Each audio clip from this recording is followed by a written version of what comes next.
Hello, I'm Elise Pulliam, registered dietitian. Welcome to our second nutrition class. Today, I'd like to talk about healthy eating for a healthy heart, and I'd like to emphasize sodium. But before we start the presentation, let's test your knowledge with one quick question. Okay, question. Should you eat sea salt instead of table salt to limit the sodium intake? True or false? That answer is going to be false. Although sea salt comes from the ocean and has some additional minerals, the amount of sodium in sea salt is not better or less than the amount of sodium in table salt. They're pretty much the same or about the same. So to switch out sea salt for table salt is not going to be a good idea for you. As a matter of fact, any seasoning that has the word sodium or salt, that has the word salt at the end is not going to be a good choice. For an example, we already talked about sea salt, but this includes table salt, rock salt, pink or black salt, onion salt, kosher salt. We have seasoning salt here, garlic salt, and the list goes on and on. So again, any of the seasonings that end with the word salt is one that you want to limit for sure.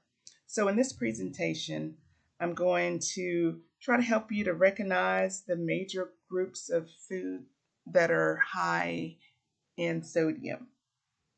And we'll also review lower sodium alternatives for you to try out.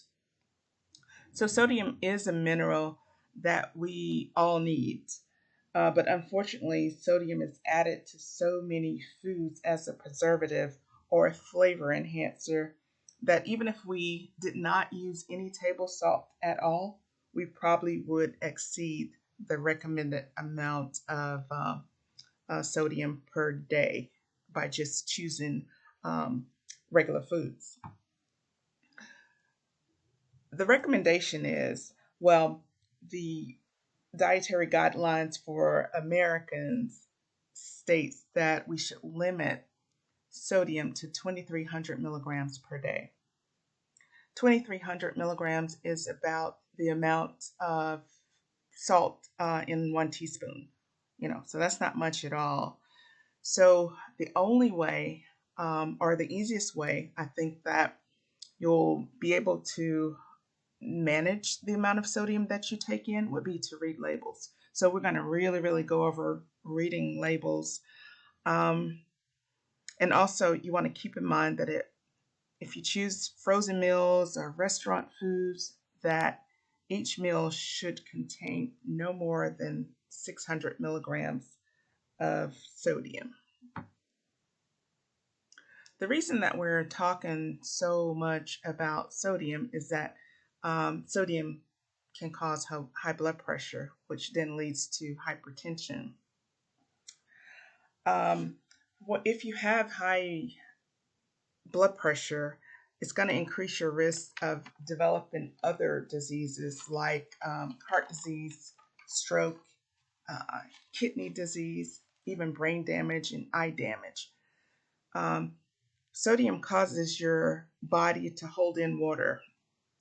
This in turn causes your heart to work harder to pump blood. So when the heart forces the blood through the vessels, the blood vessels, this force is high blood pressure. So again, there are a lot of different ways, a lot of different causes of high blood pressure, like being overweight, being obese, not getting enough exercise can cause high blood pressure, too much alcohol or caffeine, smoking, stress. So there are a lot of causes of high blood pressure, but eating too much salt can also cause high blood pressure. So that's why we want to focus on limiting the amount of sodium in your diet. There are a lot of ways to add flavor without using sodium. We're just so used to, as Americans, we're just so used to the taste of salt. But the taste of salt is learned.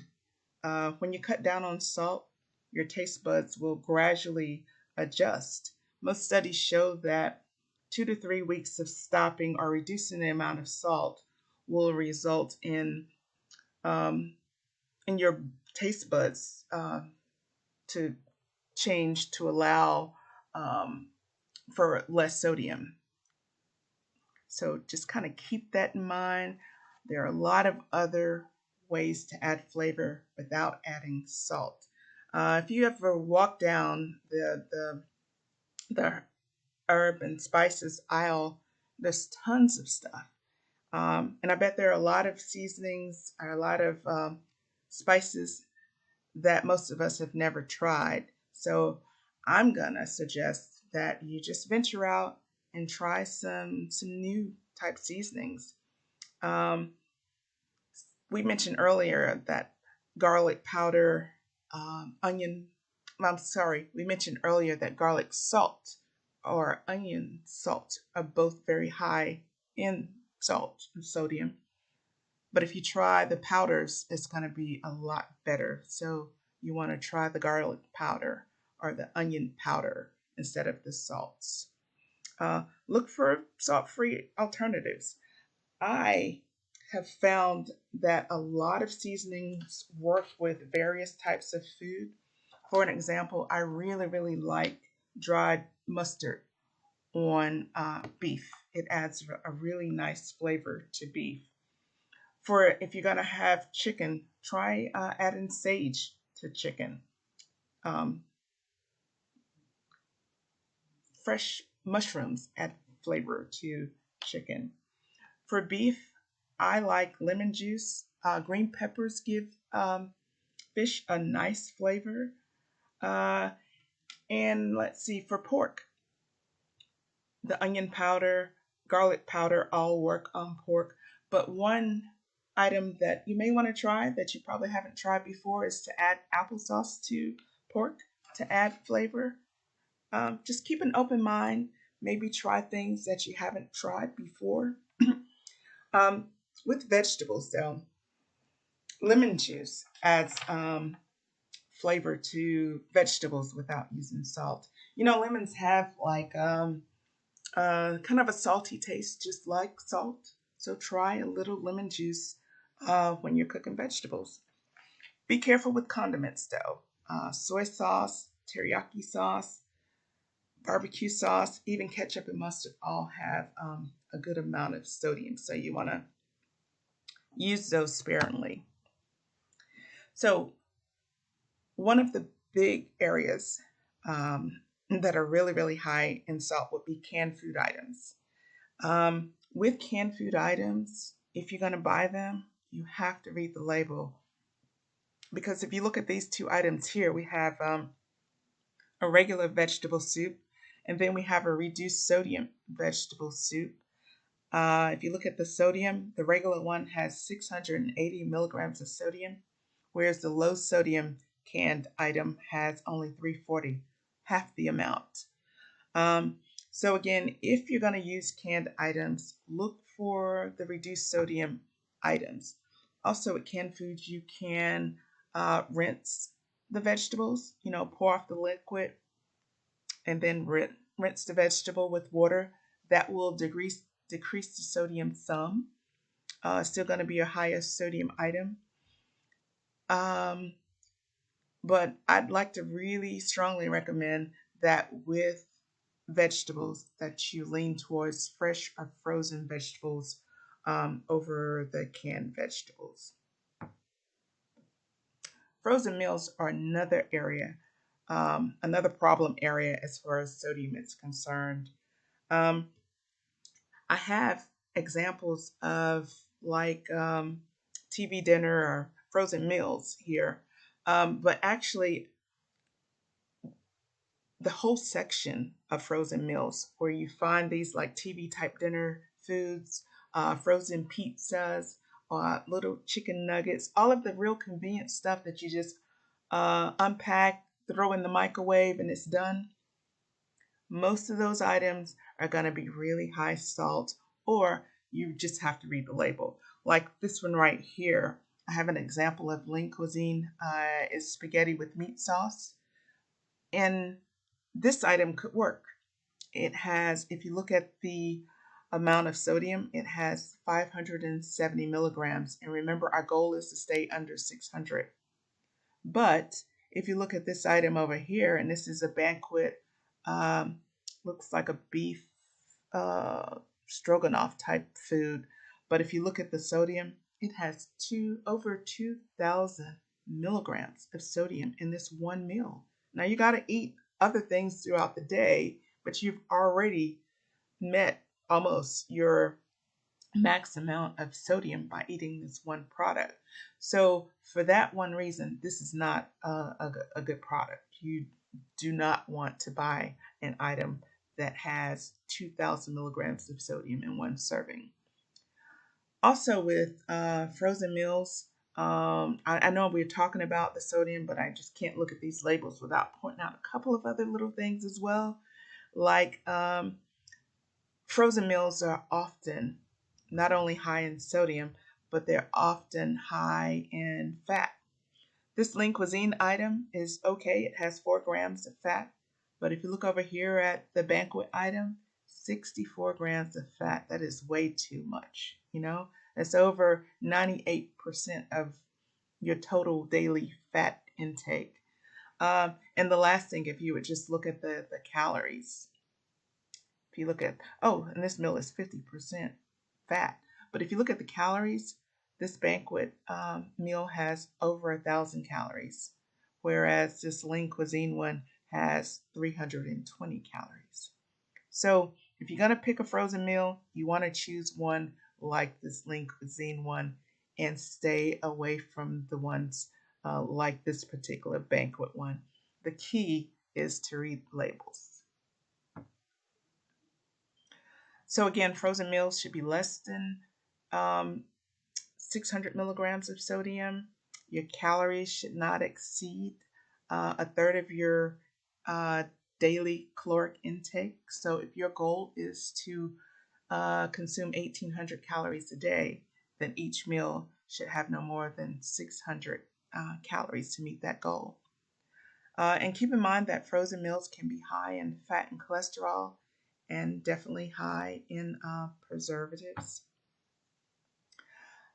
Another area of high sodium food would be your processed meats. The section where you find your hot dog, bologna, bacon, sausage. That's your sodium nitrate section. They're definitely high in sodium. They have a lot of flavor enhancers added. They have a lot of preservatives added. I'm not saying don't ever eat a hot dog, but just be kind of educated about the hot dog. Know that, okay, this is the item that I can have every once in a while, but it definitely shouldn't be a regular part of your meals. One hot dog, by the way, has almost 600 milligrams of sodium for just one hot dog. Okay, that's not if you're going to eat two and put all kind of stuff on it. The hot dog alone has almost 600 milligrams of sodium. All deli meats are higher in sodium as well, but you can make some of them work. Like, for example, deli turkey. It's going to have about 450 milligrams of sodium in a serving, and the serving is probably like 2 slices of thinly sliced turkey. So you could definitely make that work. You can make that into a healthier meal every once in a while. You just don't want to do processed meats every day. But if you had like deli turkey from home on whole wheat bread with lettuce and tomato, you can make it into a healthy meal. So that's your alternative there. But just be aware that the whole section over there where you find the hot dogs, bologna, sausage, bacon are high sodium items. One good tip is to shop around the perimeter inside the grocery store, like around the outside aisles of the aisles. For example, when you walk in the grocery store, to your immediate right is usually your produce. All of your fresh fruits and vegetables are not high in sodium at all. Most of them don't have any sodium. So these are great items to just stock up on because you don't have to worry about the sodium with fresh fruits and vegetables. Then along the back aisle of the grocery store would be your meat items, your chicken, fish, uh, beef. Fresh meats are also usually not high in sodium. So shop in that area. And then after the fresh meats, you have like milk and eggs. All your basics are around the perimeter of the aisles in the grocery store. So shop those items as much as possible. Anytime, well, when you have to go to the inside aisles, you're going to run into all kinds of sodium. Uh, Remember, convenient foods are often preserved with sodium. So, in some foods, you could even taste the salt, like most of your chips and snack foods are going to be very high sodium. Remember, we said with the frozen meals and foods like pizza and chicken nuggets, anything you're going to just throw in the microwave, it's probably going to be really high salt. Read the labels. Um, and make sure that you're getting the healthiest option. All right, so our last group of high sodium foods would be your fast food items. And everybody's favorite, Chick-fil-A, is up here. Um, we all love Chick-fil-A, but one Chick-fil-A sandwich is 1,400 milligrams of sodium. That's a lot. The waffle fries are 240 milligrams of sodium. That's about normal for French fries. But together with the sandwich and the fries, you got, yeah, that's a lot, 1,600 milligrams. Way too much. Um, so this is the kind of meal that you want to have every once in a while. But definitely, you don't want to make this a part of your weekly routine to go to Chick-fil-A and have this combo number one here. Also, I checked Chick-fil-A looking for a healthier alternative, and unfortunately, I could not find anything in Chick-fil-A that's lower in sodium. Even their grilled chicken sandwich has over 700 milligrams of sodium. So keep that in mind. You want to just have that every once in a while.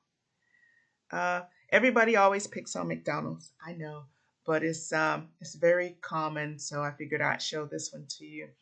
One Big Mac has almost 1,000 milligrams of sodium. Large French fries, 230 milligrams of sodium. So together, that's going to be what, almost 1,200 milligrams of sodium for a meal. And our goal is to keep every meal under 600 milligrams. Here's one that, an alternative at McDonald's would be your Happy Meal. For some of you guys, that's probably not going to be enough food. Some of the men in the group, it takes a little bit more to make you feel full. But this is the alternative at McDonald's. If we're trying to stay below the 600 milligrams of sodium, a single hamburger and a small fry is going to get us really close to that 600 milligram. I can eat just a hamburger. I'll order a Happy Meal and uh, can be content with that. So just kind of keep that in mind. If that's where you're going to go for lunch, this is what will fit. Here's one that you may not think about as being unhealthy.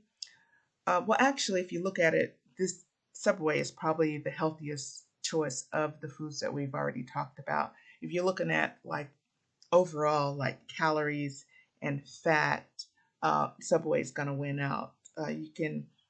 But with sodium, remember all of your deli foods are higher in sodium, and Subway has deli foods. This turkey sub and this is just a 6-inch, it has 760 milligrams of sodium. But again, if you look at the calories are great, and the amount of fat is good. If I had to guess, I would say the calories in this sub is probably, 300 and maybe 50 or so, which is not bad compared to the other restaurants. But if we're looking at the sodium, you're going to do much better by making a sandwich at home, because you're going to put less deli meat on it, and it's probably going to be a little bit smaller if you just make a sandwich on whole wheat bread. So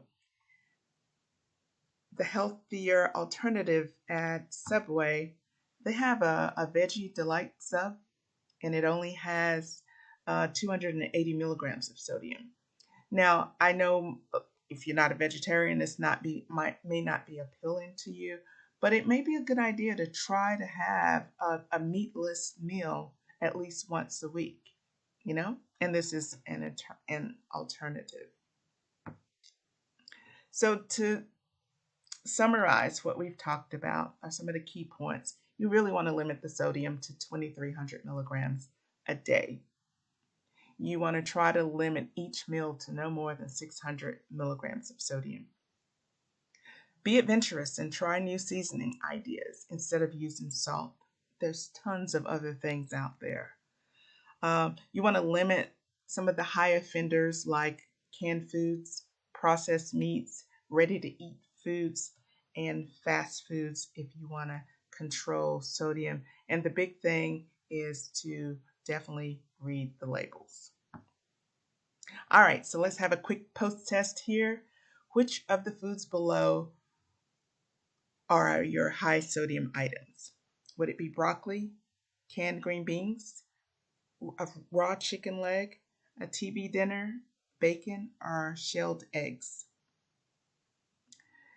Remember, broccoli and most fresh fruits and vegetables are not a source of sodium, but um, canned foods definitely are. So the green beans would be high sodium. Your TV dinner is high in sodium, and bacon is going to be high sodium. So those are the three answers. The canned green beans, TV dinner, and bacon are all high sodium items that you want to limit in your diet.